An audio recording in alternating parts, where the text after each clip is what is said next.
ZEE5 ಇರುವಾಗ ನೀವು ನಿಮ್ಮ ನೆಚ್ಚಿನ ಶೋಗಳನ್ನ ಎಂದಿಗೂ ಮಿಸ್ ಮಾಡಿಕೊಳ್ಳುವುದಿಲ್ಲ. ಅದು ಸಂಪೂರ್ಣ ಉಚಿತವಾಗಿ. ಯಾಕತ್ತೆ ಹಾಗೆ ನೋಡ್ತಿದ್ದೀರಾ? ಅಪ್ಪಂಗೆ ಪೇನ್ ಬಾಮ್ ನಾನೇ ಹಚ್ತೀನಿ. ಪಾಪ ನೀವು ಬೆಳಗ್ಗೆಯಿಂದ ಎಷ್ಟು ಕೆಲಸ ಮಾಡಿರ್ತೀರೋ ಏನೋ. ನಿಮ್ಮ ಆರೋಗ್ಯನೂ ಮುಖ್ಯ ಅಲ್ವಾ? ಕುತ್ಕೊಳ್ಳಿ, ಅಲ್ಲಿ ಕುಡೀರಿ, ಆರಾಮಾಗಿ ಕುತ್ಕೊಳ್ಳಿ. ನೀನು ವೀರುಗೆ ಯಾವತ್ತಾದ್ರೂ ಪೇನ್ ಬಾಂಬ್ ಹಚ್ಚಿದ್ಯಾ? ನೀನು ಹಚ್ಚಿದ್ರೆ ತಲೆನೋವು ಜಾಸ್ತಿ ಆಗುತ್ತಷ್ಟೆ.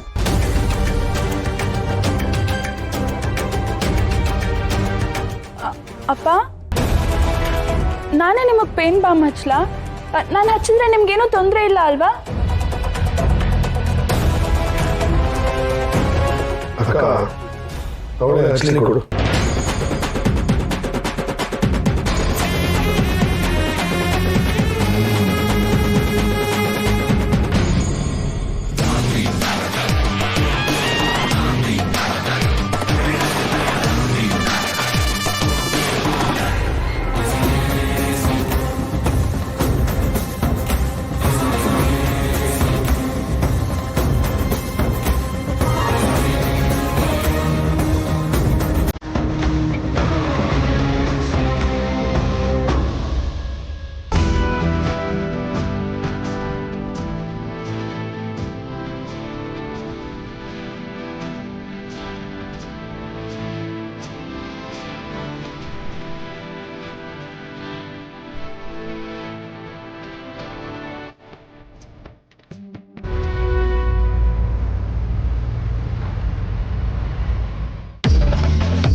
ಲೇ ಸುಂದರ ಸರ್ಕಳ.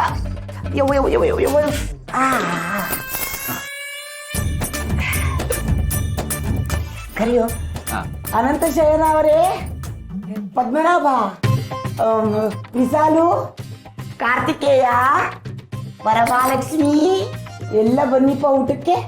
ಎಲ್ಲ ಊಟ ಮಾಡಿ ಬನ್ನಿ. ಅಯ್ಯಯ್ಯೋ ಬೀಗ್ತಿವ್ರೆ, ಏನ್ ಮಾಡ್ತಾ ಇದ್ದೀರಾ ನೀವು? ನಾನು ಯಾರ್ದೋ ಕೊಲೆನೋ ದರೋಡಿನೋ ಮಾಡಿದ್ದೀನಿ ಅನ್ನೋ ಥರ ಟೆನ್ಷನಲ್ಲಿದ್ದೀರಲ್ಲ. ಗಾಬರಿ ಆಗೋದಿಲ್ವ? ಮತ್ತೆ ಆಗಸದಲ್ಲಿ ಹಾರಾಡ್ಬೇಕಾರೋ ವಿಮಾನ ದಿಢೀರಂತ ನೀರಲ್ಲಿ ತೇಲಾಡಿದ್ರೆ ಮಾವ ಯಾವಾಗಲೂ ಆಕಾಶದಲ್ಲಿ ಹಾರಾಡ್ತಾ ಇದ್ರೆ ಹೈಜಾಕ್ ಮಾಡ್ಬಿಡ್ತಾರೆ. ಅದಕ್ಕೆ ಇವತ್ತು ಈಜಾಡ್ತಾ ಇದೀವಿ. ಚವಾಯಿ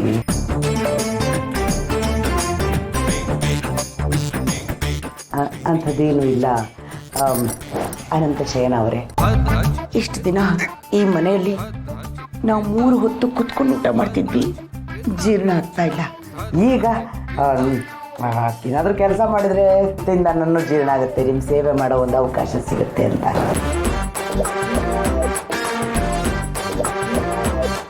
ಕರೆಕ್ಟಾಗಿ ಹೇಳಿದೆ ಮಮ್ಮಿ. ಕೆಲಸ ಮಾಡಿದ್ರೆ ತಿಂದನ್ನ ಕರಗೋದಷ್ಟೇ ಅಲ್ಲ, ಮೈ ಕೊಬ್ಬು ಇಳಿಯುತ್ತೆ. ಎಲ್ಲ ಕುತ್ಕೊಳ್ಳಿ, ಊಟ ಬಡಿಸ್ತೀನಿ. ಬಾವ, ನೀವು ಬನ್ನಿ ಕೂತ್ಕೊಳ್ಳಿ. ಬಂದೆ. ಮಮ್ಮಿ, ನಾನು ಈ ಮನೆಗೆ ಹಿರಿ ಮಗ. ನೀನು ಹಿರಿ ಮಗ ಆದ್ರೆ ಹೀರೆಕಾಯಿ ಪಲ್ಯ ತಗೊಂಡು ಬಿಡಿಸು.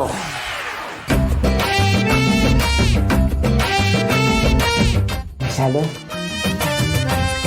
ಕುತ್ಕೋ. ವಿಶಾಲು, ಯಾಕಂಗ್ ನೋಡ್ತಾ ಇದೀಯಾ? ನೋಡು, ಇಷ್ಟು ದಿನ ರುಚಿ ರುಚಿಯಾಗಿ ನಮಗೆ ಅಡುಗೆ ಮಾಡಾಕಿದೀಯ.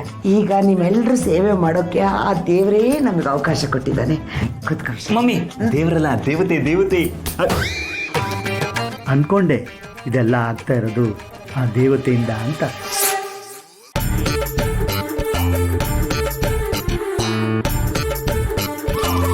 ಒಂದೇ ತಟ್ಟೆಯಲ್ಲಿ ತಿನ್ಸು ಮಗುಗೆ. ಅಯ್ಯೋ ವರಲಕ್ಷ್ಮಿ, ಕಾರ್ತಿಕೇಯ, ನಿನಗೆ ಅವಲಕ್ಕಿ ಬೆಲ್ಲ ಅಲ್ಲವ? ಅಷ್ಟು ಕಷ್ಟಪಟ್ಟು ಕೆಲಸ ಮಾಡ್ತೀಯ, ಈ ಅವಲಕ್ಕಿ ಬೆಲ್ಲ ತಿಂದರೆ ಎಲ್ಲೋ ಹತ್ತುತ್ತೆ ನಿನಗೆ. ನೀನು ನಿಮ್ಮ ಅವ್ವನ ಥರ ಏನಾದರೂ ಹರಕೆ ಗಿರ್ಕೆ ಹೊತ್ಕೊಂಡಿದೀಯಾ? ಅದು ಇಲ್ಲ, ಹಾಗೇನಿಲ್ಲ. ಮೊನ್ನೆ ಒಬ್ರು ಡೈಟಿಷಿಯನ್ ಬಂದಿದ್ರು ಯಜಮಾನ್ರ ಮನೆಗೆ. ಅವ್ರು ಹೇಳಿದ್ದಾರೆ 48 ದಿನ ಅವಲಕ್ಕಿ ಬೆಲ್ಲ ತಿಂದರೆ ಆರೋಗ್ಯ ತುಂಬ ಚೆನ್ನಾಗಿರುತ್ತೆ ಅಂತ. ಅದಕ್ಕೆ ನಾನು ಅವಲಕ್ಕಿ ಬೆಲ್ಲನೇ ತಿಂತಾರೆ. 48 ದಿನ?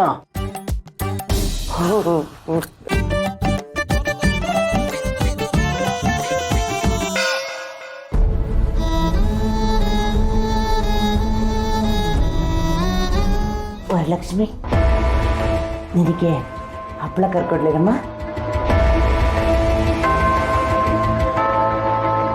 ಬೇಡವಾ?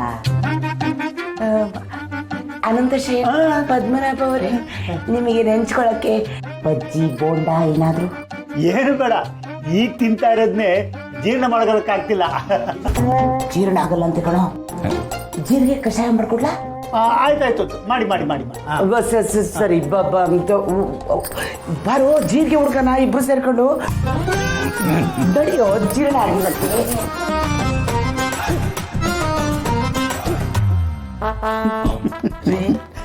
ಏನ್ರಿ ಆಗ್ತಿದೆ? ಎಲ್ಲ ಶ್ರಾವಣಿ ಮೂರು ಎಫೆಕ್ಟು. ನಿಜ ರೀ, ಆ ಮಹಾತಾಯಿ ಮನೆ ಕಾಲಿಡ್ತಾ ಇದ್ದಾಗೆ ಇವ್ರ ಆರ್ಭಟ ಎಲ್ಲ ಕಮ್ಮಿ ಆಗೋಯ್ತು. ಸದ್ಯ ಈ ಅಮ್ಮನ ಗೋಳ್ ತಪ್ತು. ಇನ್ಮೇಲೆ ಈ ಮನೆ ಶಾಂತವಾಗಿರುತ್ತೆ.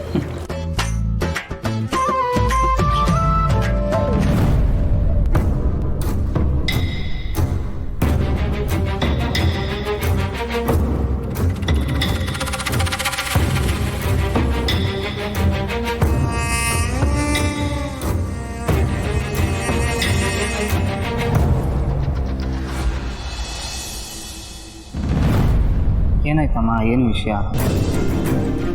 ಅಣ್ಣ, ನಾನು ನಿನ್ಗೇನು ಹೇಳಲಿ ಅಂತಾನೆ ಗೊತ್ತಾಗ್ತಿಲ್ಲ. ನನ್ನ ಮತ್ತೆ ವರದ ವಿಷಯ ನಿನ್ಗೆ ಹೇಗೋ ಗೊತ್ತಾಗೋಯ್ತು. ಆಗ ನೀನು ಆಡಿರೋ ಮಾತುಗಳು ನನ್ನ ಮನ್ಸಿಗೆ ನೆಮ್ಮದಿ ಕೊಟ್ಟಿತ್ತು. ಆದರೆ ಈಗ ಆ ನೆಮ್ಮದಿ ಎಲ್ಲ ಹಾಳಾಗ್ತದೆ. ಈಗಂಥದ್ದು ಏನಾಯ್ತು? ಅಣ್ಣ, ನನ್ನ ಮತ್ತೆ ವರದ ವಿಷಯನ ನೀನು ಮನೇಲಿ ಎಲ್ಲರ ಹತ್ರ ಮಾತಾಡ್ತೀಯ ಅಂತ ಅನ್ಕೊಂಡಿದ್ದೆ. ಆದರೆ ಇಷ್ಟು ದಿನ ಆದ್ರೂ ನೀನು ಏನು ಮಾತಾಡಲಿಲ್ಲ. ನಿನಗೆ ಹೇಳಿದ್ನಲ್ಲ ವರ, ಮೊದಲು ಓದಿನ ಬಗ್ಗೆ ಗಮನ ಕೊಡು, ಸಮಯ ಸಂದರ್ಭ ಬಂದಾಗ ಇದನ್ನೆಲ್ಲ ನೋಡ್ಕೊಳ್ಳೋಣ ಅಂತ. ಯಾಕೆ ಅಷ್ಟೊಂದು ತಲೆ ಕೆಡಿಸ್ಕೊಂಡಿದ್ಯಾ ನೀನು? ತಲೆ ಕೆಡಿಸ್ಕೊಳ್ದೆ ಏನು ಮಾಡಲಿ ಅಣ್ಣ? ದೇವ್ರ ಮೇಲೆ ಭಾರ ಹಾಕೋ ಥರ ನಾನು ನಿನ್ನ ಮೇಲೆ ಭಾರ ಹಾಕಿ ಇಷ್ಟು ದಿನ ನಿಶ್ಚಿಂತೆ ಆಗಿದ್ದೆ. ಆದರೆ ಈಗ ಅಣ್ಣ, ವರ್ಧನ್ ಮನೇಲಿ ಹುಡುಗಿ ಹುಡ್ಕಕ್ಕೆ ಸ್ಟಾರ್ಟ್ ಮಾಡಿದಾರಂತೆ. ಇವತ್ತಷ್ಟೇ ಅವ್ರ ಮನೆಗೆ ಬ್ರೋಕರ್ ಕೂಡ ಬಂದೋದ್ರು. ಈ ವಿಷಯ ಗೊತ್ತಾದಾಗಿಂದ ನನ್ನ ಕೈ ಕಾಲೇ ಆಡ್ತಿಲ್ಲ ಅಣ್ಣ. ಇದನ್ನೆಲ್ಲ ಈ ಕಡೆ ನನ್ನ ಮನೆಯವ್ರ ಹತ್ರ ಹೇಳ್ಕೊಡಕ್ಕಾಗ್ದೆ, ವರ್ಧಂಗೂ ಏನು ಹೇಳಕ್ಕಾಗ್ದೆ ನಾನೊಂಥರ ತ್ರಿಶಂಕು ಪರಿಸ್ಥಿತಿಲಿ ಸಿಕ್ಕಾಕೊಂಡಿದ್ದೀನಿ.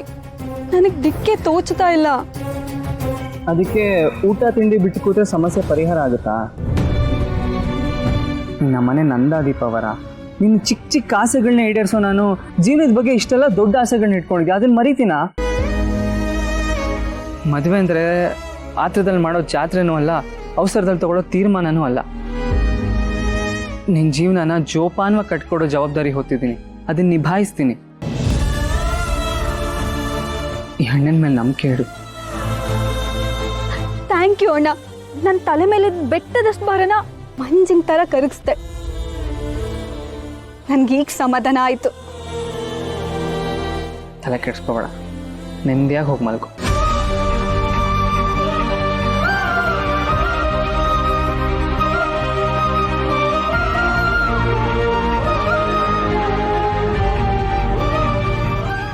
ZEE5 ಆಪ್ ಡೌನ್ಲೋಡ್ ಮಾಡಿ ಎಲ್ಲಾ ಸಂಚಿಕೆಗಳನ್ನು ಸಂಪೂರ್ಣ ಉಚಿತವಾಗಿ ನೋಡಿ.